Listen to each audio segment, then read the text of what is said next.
Why Sweden must join NATO as soon as possible. That's the topic of today's short talk. My name is Max Villman. I'm a former Swedish Air Force fighter pilot on the Gripen, and let's go. Okay, so to answer this question, why I believe Sweden should join NATO as soon as possible, we should first do our analysis.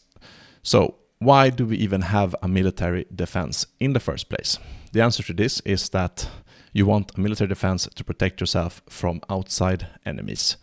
There's a quote saying that a country always has a military defense, either its own or someone else's, meaning that if you can't defend yourself, then someone else will come in, invade you, and take away your liberties and your opportunities and your basically possibilities to choose your own way of life, as we can today in Sweden, since we are a democracy.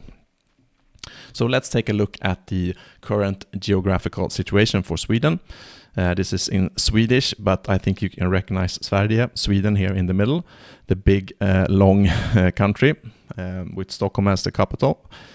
We are surrounded mainly by other democracies, nations that are very, very friendly to us, such as Denmark, Norway, and Finland. We are basically brothers. Then you also have Germany, Poland, you have the Baltic states. All are very, very friendly towards us. But there's one country bordering us, or at least bordering the Baltic Sea. That is Russia, and they have access to the Baltic Sea, and thus not a direct land connection to Sweden, but they can come to us over the Baltic Sea in the air or on sea. And that is of course Russia, with St. Petersburg and also the small enclave in Kaliningrad down here. And for Russia also, there's a big, very important area here up in Murmansk, the Kola Peninsula, where they have their nuclear submarines with their nuclear missiles. So this is a very, very important strategic geographical place for Russia. So we have one country that has proven to be to use military means of moving borders. Also, just 1 year ago, they started the war in Europe against Ukraine. I think you all know that. And Sweden has supported Ukraine, both officially and, very, very officially, to be honest. So we have one enemy that can access us, and otherwise we are surrounded by friendly nations. All of these friendly nations are already members of NATO. That means that they have access to Article 5. If someone attacks them, then all other nations will have to come to their aid because of this Article 5, the Joint Defense Article. Sweden does not have this access. Okay, so if we take a look after this analysis at the strength of the Swedish military, we see that we have roughly 5 brigades in the army. We have Home Guard, we have 100 fighter aircraft approximately, and also surface vessels and submarines. But if you compare that to the only possible enemy, what they have as a capability, they have, of course, Russia, they have, of course, much, much, much more than that.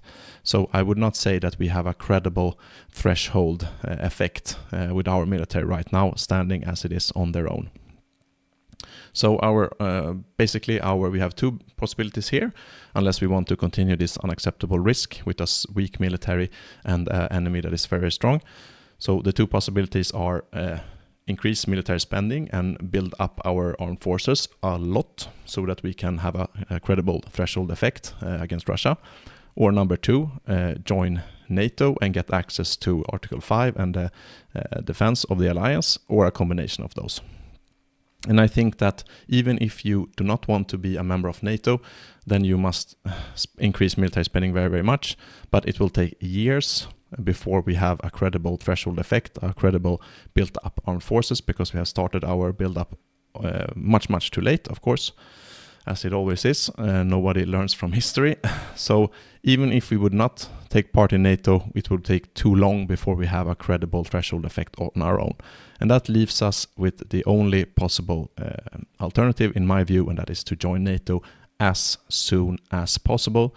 But at the same time, we also need to increase our armed forces spending and build up our military strength so that we can protect ourselves against aggression from outside nations.